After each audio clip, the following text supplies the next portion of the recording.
अरब सागर में चीन और पाकिस्तान भारत के खिलाफ नई साजिश को अंजाम देने की फिराक में है। कराची बंदरगाह पर चीनी और पाकिस्तानी पनडुब्बियों को एक साथ देखा गया है।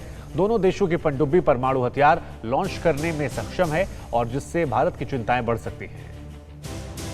अरब सागर में ड्रैगन और आतंकिस्तान का गठबंधन, समंदर में बड़े युद्ध की तैयारी में चीन और पाकिस्तान, हिंदुस्तान के खिलाफ बड़ी साजिश का भांडाफोड़, समंदर में जलजला निश्चित है, ड्रैगन और पाकिस्तान की बर्बादी निश्चित है।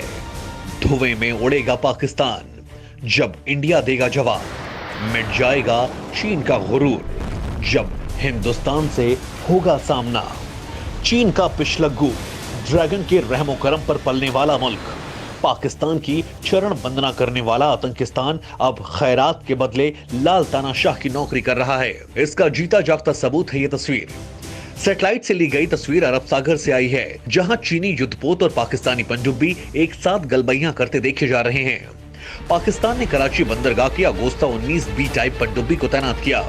ये एक परमाणु पनडुब्बी है जो परमाणु मिसाइल बाबर को लॉन्च करने में सक्षम है। लेकिन इस पनडुब्बी को तैनात की जाने की वजह आप जानेंगे तो हैरान रह जाएंगे, क्योंकि पाकिस्तान ने अपने सबसे शक्तिशाली पनडुब्बी को चीनी युद्धपोतों की रक्षा के लिए लगाया है। रिपोर्ट के मुताबिक कराची बंदरगाह पर चीन के कई युद्धपोत पहुंचे, जिन्हें सुरक्षा देने के लिए अगोस्ता 19 सबमरीन को तैनात किया गया। अरब सागर में भारत को घेरने के लिए लाल तानाशाह कंगाल मुल्क के बादशाह चाहे जितनी साजिशें रचें, लेकिन अरब सागर का असली शहंशाह हिंदुस्तान है और वही रहेगा। पाकिस्तान को आज भी वो बुरे सपने आते हैं जब 1971 के युद्ध में हिंदुस्तानी नौसैनिकों ने कराची बंदरगाह को एक झटके में तबाह कर दिया था। इस बार ड्रैगन और पाकिस्तान की जुगलबंदी है, पर हिंदुस्तानी सेना दोनों से निपटने में सक्षम है। हिंदुस्तान और चीन के बीच बढ़ते तनाव के बाद ड्रैगन अपनी चालबाजी से बाज नहीं आ रहा। चीन की निगाहें लगातार हिंदुस्तान पर हैं और अब ड्रैगन भारतीय सेना में शामिल नेपाली गोरखा पर रिसर्च करने में जुटा है। 100 सेकंड में दिखाते हैं आखिर चाहता क्या है ड्रैगन। एलएसी विवाद के बाद ड्रैगन का अगला प्लान क्या है? भारतीय सेना में शामिल गोरखा नेपाली पर ड्रैगन का रिसर्च क्यों?